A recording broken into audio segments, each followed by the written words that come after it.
Қараңыздар, енді мен сіздерге конвертация қалай жасалу керек екенін көрсететін боламын.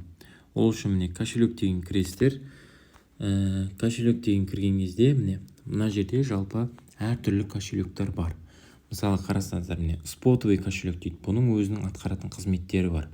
Пополнение кошелек дейді. Бұның да тоже өзінің атқаратын қызметтері бар.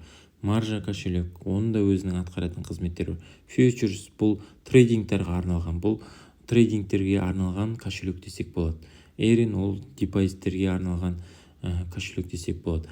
Жалпы қараңыздар, спотовый кошелек, бұл спотовый кошелекте сіздер конвертация жасау үшін, основной конвертация и сосын басқа кошелектарға, трансполит деген сияқты кошелектарға ақша жіберу үшін арналған спотовый кошелек. Енді пополнениемен жіберуге де болады, бірақ основной конвертация осы жақта жасалынады.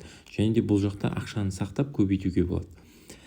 Спотовый кошелекте жүреді жалпы. Осы действияның бәрі спотовый кошелекте жүреді. Енді қараңыздар, сіздер алып сатқан кезде тек қана пополнениеге түседі ақша. Мысалға сіздер USDT сатып алыңыз, биткоин сатып алыңыз, EPR сатып алыңыз, кез келген монетаны сатып алыңыз, ол пополнениеге келіп түседі ақшаларыңыз. Яғни USDT-ларыңыз болсын, EPR болсын, ол бүкілі кез келгені болсын, ол пополнениеге келіп түседі.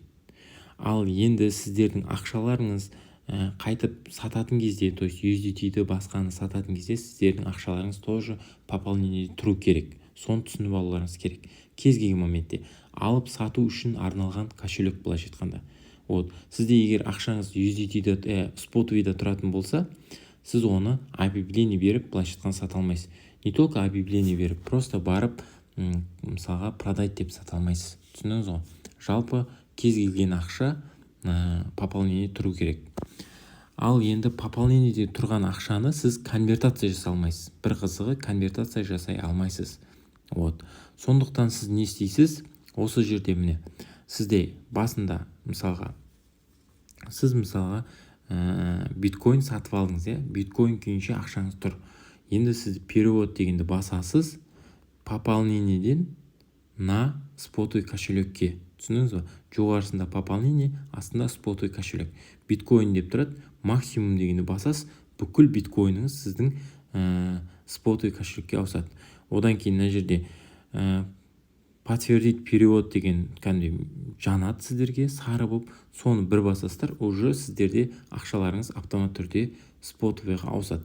Спотовыйға кеп сіздерде ол биткоин болып тұрады. Оны енді сіздер конвертация жасауларыңыз керек. Конвертация жасау үшін сіздер сделкаға барасыздар. Сделкаға барасыздар, конвертация деген міне. Спотовыйдың жанында конвертация деп тұрады. Сделканың ішінде. Осы жерде үстіне сіздер биткоин деп таңдайсыздар. Биткоин. То есть осы жерге жазасыздар. Биткоин, астына USDT. Сіздер биткоинді USDT-ге ауыстырасыздар. Яғни осы жерде де все дегенді басасыздар. Одан кейін астына тоже сары болып жанады сіздерге. Подтвердить деп басасыздар. Ары қарай уже сіздерде биткоиндарыңыз 1000 USDT-ге ауысатын болады. Жалпы қанша биткоин бар, сол биткоиніңіз USDT-ге ауысып қояды. Яғни ол USDT-де сақталады. Енді сіздер шығасыздар да қайтадан бағанағы кошелекқа барасыздар. Сіздерде кошелекта енді сіздерде биткоин болып тұрмайды бұл жерде. Енді сіздерде спотовыйда USDT болып тұрады. Яғни сіздер конвертация жасап қойдыңыздар. Бірақ сіздерде ақшаларыңыз спотовыйда қалып кететін болса, оны сіздер сата алмайсыздар. Сондықтан сіздер қайтадан перевод жасайсыздар. Перевод дегенді басасыздар.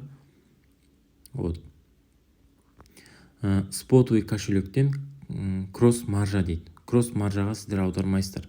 Қайда аударасыздар? Сіздер пополнение кошелекқа аударасыздар. Спотовый кошелек на пополнение. Енді сіздер биткоин емес, бұл жерде USDT таңдайсыздар. Өйткені сіздердің ақшаларыңыз USDT-де тұр. Енді максимум дегенді басасыз, қанша USDT-іңіз бар, соның бәрі тұрады.